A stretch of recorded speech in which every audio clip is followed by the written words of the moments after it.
예, 부처님께서 이제 45년 동안 수많은 설법을 아주 84,000 설법을 하셨다, 법문을 하셨다 그러잖아요. 그래서 이제 마지막에, 마지막 가르침을 내리시고 이제 돌아가셨는데, 그때 이제 마지막으로 얘기 말씀하시니까 얼마나 간절하게 생각으로 말씀하셨겠습니까? 그래서 말씀하시기를, 낮에는 부지런히 착한 진리의 법을 닦아 익혀라. 그리고 밤중에는 스승이 말씀한 내용의 교리를 알기 위해서 경전을 자세히 읽어라. 많이 읽어라. 잠만 푹 잠으로 나라를 아무 소득 없이 보낸다면 그 인생이라는 건 참 짧은 것이다. 짧은 그 소중한 시간을 헛되이 보내게 되지 않겠느냐. 참 사람으로 태어나기도 너무 어려운 것인데 너무 아깝지 않느냐. 이 사람의 몸에는 이 에너지 센터도 다 있고 잘 집중하게 되면 확실히 깨달음까지 갈 수 있는 여건이 마련되어 있는 거거든요. 그래서 그렇게 헛되이 시간을 보내지 말아라. 항상 정말 허망하기만 한 이 불길들이 뭐 욕심의 불꽃, 뭐 이런 탐욕의 불꽃, 이런 것들이 온 세상을 불사라지고 있는 화택과 같다. 불타는 집과 같다. 그래서 자신을 빨리 이런 탐진치에서 벗어나서 구제할 것이고 늘 깨어 있어라. 이렇게 말씀하셨습니다. 모든 번뇌의 도둑이 항상 호시탐탐 틈을 엿보고 원수처럼 침범하는데 어찌 잠자는 것을 편안히 하려고만 하여 명상을 하지 않는가 하셨습니다. 편안히 잠들게 되면 몸은 편할지 모르지만 내 목표를 달성할 수 없잖아요. 번뇌가 내 마음속에 잠자고 있는 것은 마치 맹독을 가진 독사가 내 방에 같이 자고 있는 것과 같다. 얼마나 위험하냐.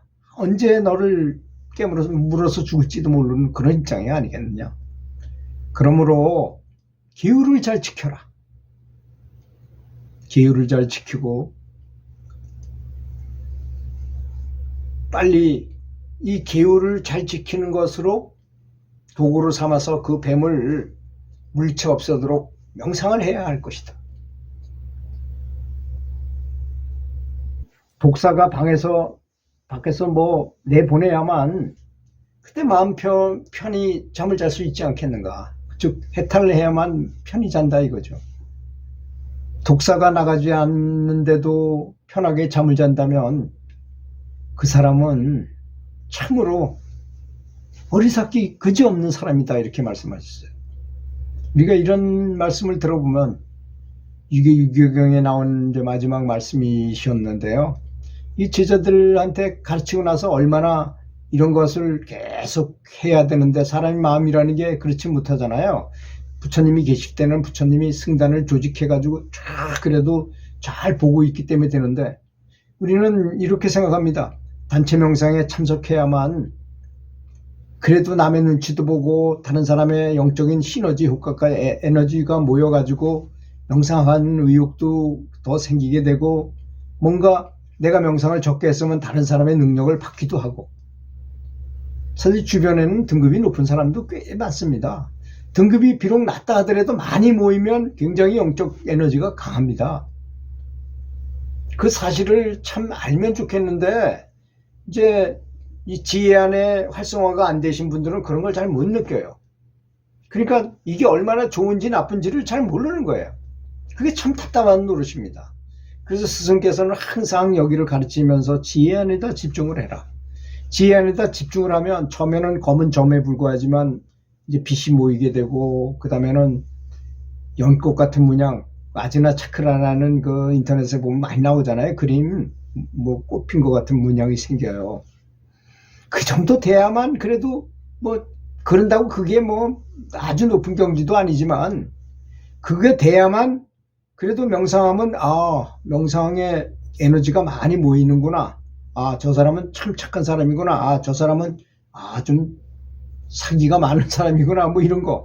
내가 어떤 생각할 때 에너지가 이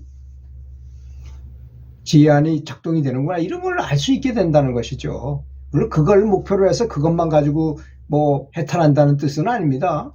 그러니까 우리가 해탈하는 것은 이해력으로 하는 거기 때문에 항상 자비심을 베풀면 됩니다. 사랑이 유일한 해결책이라고 스승께서 말씀하셨잖아요. 그게 왜 그렇겠습니까? 어떤 분이 시를 쓰거나 책을 쓸 때는, 제목을 정할 때는 그 책을 대표하는 키워드를 제목에다 달지 않습니까? 거기에 사랑이 유일한 해결책이라고 말씀하신 것은, 사랑하면 모든 게 다 되니까. 인과법 있잖아요. 내가 눈을 찌르면 저 사람도 나를 눈을 찌른다, 이게 인과법이지만, 사랑은 그거보다 더 높은 차원이라고 해주셨어요. 저 사람이 내 눈을 찔렀는데 나는 저 사람한테 눈을 찔르지 않아. 오히려 잘해줘. 그래가지고 저 사람 원수였던 사람을 친구로 만들어버려. 이게 더 높은 수준이잖아요. 오직 그 방법밖에 없기 때문에 유일한 방법은, 그래서 동물을 죽여서 고기를 먹으면 안 되고 하는 것으로 다 이렇게 연결되는 것입니다.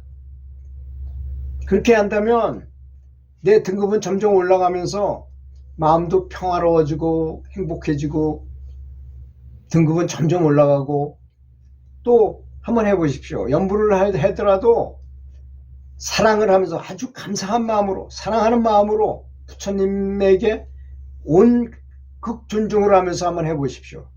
그러면 에너지가 아주 갑자기 강해진다는 걸 느낍니다. 저는 이런 걸 잘 느껴요. 그러니까 이걸 할 때 굉장히 강해지는구나 하는 걸 느끼면, 명상하는 맛도 나고, 명상하면 진보하는 그 어느 정도 진보된다는 것도 느끼고, 얼마나 좋습니까?